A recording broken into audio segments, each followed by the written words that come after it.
9절입니다. 그 여자들을 만나가 나오죠. 이에 앞서 막달라 마리아를 만난 적이 있으셨습니다. 예수님께서 부활하신 후 만나신 순서는 다음과 같습니다. 첫째는 막달라 마리아, 두째는 막달라 마리아의 다른 여자, 세 번째는 베드로, 네 번째는 엠마로에서 골로바와 다른 제자들, 다섯 번째는 도마 없을 때 제자들, 여섯 번째는 도마 있을 때 11제자들, 일곱 번째는 디베냐 바다 7제자였고요. 여덟 번째는 갈릴리 산 위의 11명의 제자들이었습니다. 아홉 번째는 500여 형제들에게 한꺼번에 나타나셨고, 열 번째로는 주의 형제 야고보, 11번째는 예루살렘 부활한 제자들로 평안하냐라고 기뻐하냐의 뜻이라고 합니다. 행복을 기원하는 뜻으로 전하고 있습니다. 즉 내 죽음을 더 이상 슬퍼하거나 두려워하지 말라.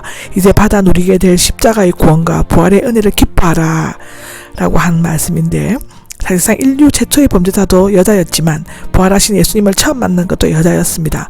범죄함으로 온전한 대우를 받지 못했던 여자는 부활의 첫 증인으로 그 인격이 인정되고 그 위치가 높아졌습니다. 예수님의 발을 경배하였다라고 나오는데, 이러한 행위는 유대의 풍습은 아니었지만 절대적인 존경과 뜨거운 사랑을 나타내는 표시였습니다. 예수님의 인간적인 노력으로 붙잡으려고 한 막달리아 마리아는 거절하셨지만 환희와 경배로서 발을 붙잡는 여자들의 행위는 기꺼이 받아들이셨습니다. 이 여자들은 부활하신 예수님을 보았을 뿐만 아니라 직접 만져본 첫 번째 증인이 되었습니다. 10절입니다. 두려워하지 말라라고 하죠. 무서워하지 말라, 염려하지 말라.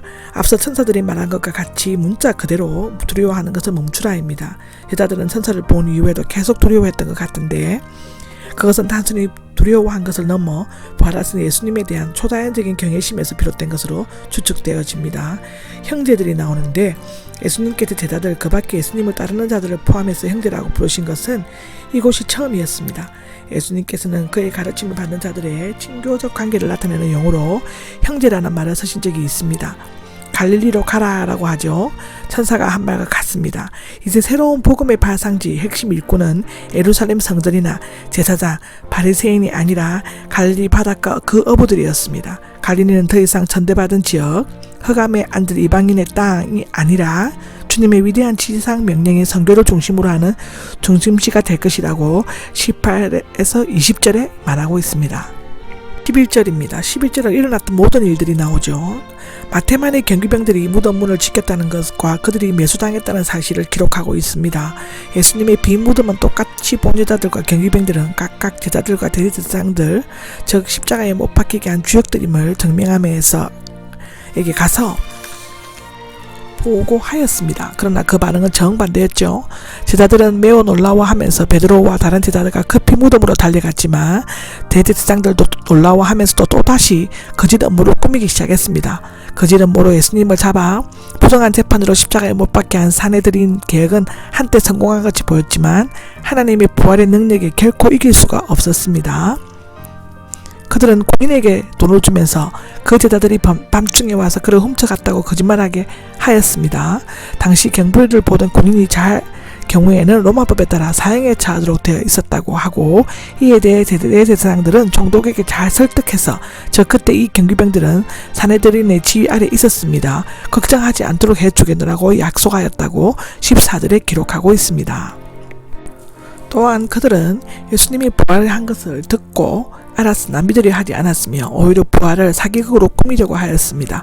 그들은 거짓 증거는 사형에 해당하고 가르쳤을 뿐만 아니라 율법을 철저히 지켜야 한다고 강조했을 것입니다. 그럼에도 불구하고 그들은 자신들이 율법을 어겼을 뿐만 아니라 믿지 않는 고인들로 하여금 거짓말을 하도록 뇌물까지 주고 있었던 것입니다.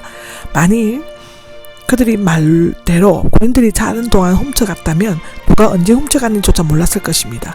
또한 물 셀 틈 없이 무덤문을 지키고 있는 서슬픈 로마 군인들은 따르고 그 큰 돌을 골라내어 시체로 훔쳐갔다는 것은 도저히 상상조차 할 수 없는 일이었습니다. 따라서 이 사기극은 당시 썩을 대로 썩었던 로마 행정부와 타락하고 사악한 유대 종교 지도자들이 꾸며낸 웃지 못할 합작품이었습니다. 유대인들은 이미 예수님을 찾기 위해 모략을, 그의 재판에서 불법을, 빌라도에게 고소할 때는 거짓말을, 그의 부활을 숨길 때는 뇌물을 썼습니다. 15절에 보면 오늘날까지가 나오죠. 마태는 이 복음서를 기록할 때까지 유대인 사이에 퍼지고 있었던 거짓 소문을 적고 있습니다. 그러나 이러한 종류의 거짓말은 그때뿐만 아니라 시대에 따라 다양한 방식으로 이어져 왔죠. 기절설, 예수님이 십자가에서 잠시 기절하셨다가 무덤에서 살아났다고 했고, 환상설이 있는데 일종의 환상을 보았다고 하고, 교체설은 중간에서 사형수가 바뀌었다 등이 있는가 하면 부활의 사실과 부활의 신앙은 별개의 것이라고 주장하기도 합니다. 그러나 전지전능하신 하나님, 죄 없으신 하나님의 아들이 살아나신다는 것은 너무나 당연한 일이라고 사도행전 2장 24절 또 26절에 기록하고 있습니다. 그런 다시 살아나심으로써 부활의 첫 열매가 되셨다라고 고린도전서 15장 20절 23절에 말합니다. 따라서 그를 믿음으로써 한 몸으로 연합하게 된 자는 죽어도 살고 살았어 믿으면 영원히 죽지 않게 된다라고 요한복음 11장 25절에서 26절에 말합니다. 부활이 없었던 제자들은 갈릴리 바닷가로 돌아가 어부 생활을 계속했을 것입니다. 그들이 목숨을 걸고 외쳤던 복음 전도의 중심은 예수님의 십자가와 그의 부활이었습니다. 16절입니다. 16절에는 그들에게 지시하신 산이 나오죠. 갈릴리로 간 11제자는 그들에게 지시하신 산으로 올라갔습니다. 이 산이 어떤 산이었는지는 알려지지 않으나 관사가 있는 것을 보면 특정한 산이었음이 분명합니다. 지금까지 예수님은 산 위에서 가르치셨고 영광을 받으셨습니다. 마태복음에도 나오고 누가복음에도 나오고 요한복음 6장 3절에도 나옵니다.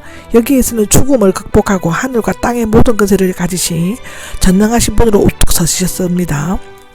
이 장소는 이미 알려졌으므로 많은 사람들 즉 500명 이상 고린도전서 15장 6절이 보면 되어 있는데 그 500명 이상이 모였으면 그들 중에는 의심하는 자들도 있었습니다. 의심하는 자들이 있었다는 것은 실체가 있었다는 것이며 오히려 부활 사건이 상상이나 환상이나 그것이 아님을 입증해 준다고 볼 수 있습니다. 또한 부활의 주님을 만날 때 예수님이시라는 것을 알지 못하는 경우가 있을 것을 보면 예수님이 부활 후의 모습, 즉 아마도 육체와 영체의 중간 상태에 있는 이전과 다른 점이 있었던 것처럼 보여진다고 요한복음 20장 15절, 누가복음 24장 16절에서 37절에도 나와 있습니다. 17절에 보면 그들이 예수님을 뵙고 경배하였다라고 나옵니다. 지금까지의 태도와는 달리 예수님을 왕, 즉 다윗 왕의 자손, 동방박사가 찾은 왕, 또 제패에 붙인 왕으로 경배한 것을 나타내는데 그는 만왕의 왕이시며 만주의 주이시다고 합니다. 아멘. 18절입니다. 18절은 하늘 안과 땅 위의 모든 권세가 나옵니다. 하나님께서는 예수님을 다시 살리신 후 하늘과 땅의 모든 권세를 주셨습니다. 이전에도 하나님은 그에게 만물을 맡기셨지만 이후에는 육신의 속박 없이 완전한 주권을 잡으셨습니다. 하늘의 모든 권세를 가지심으로써 그는 하늘의 모든 수단을 사용할 수 있으며 땅의 모든 권세를 가지심으로써 땅 위의 모든 사회 조건과 권세와 사람을 활용할 수 있었습니다. 예수님은 모든 원수를 멸하고 나라를 하나님께 바칠 때까지 이 권세를 붙잡고 계셨습니다. 이제 하나님의 아들로서의 주권적 권세로 예수님께서는 세계 대선교 명령을 내리십니다.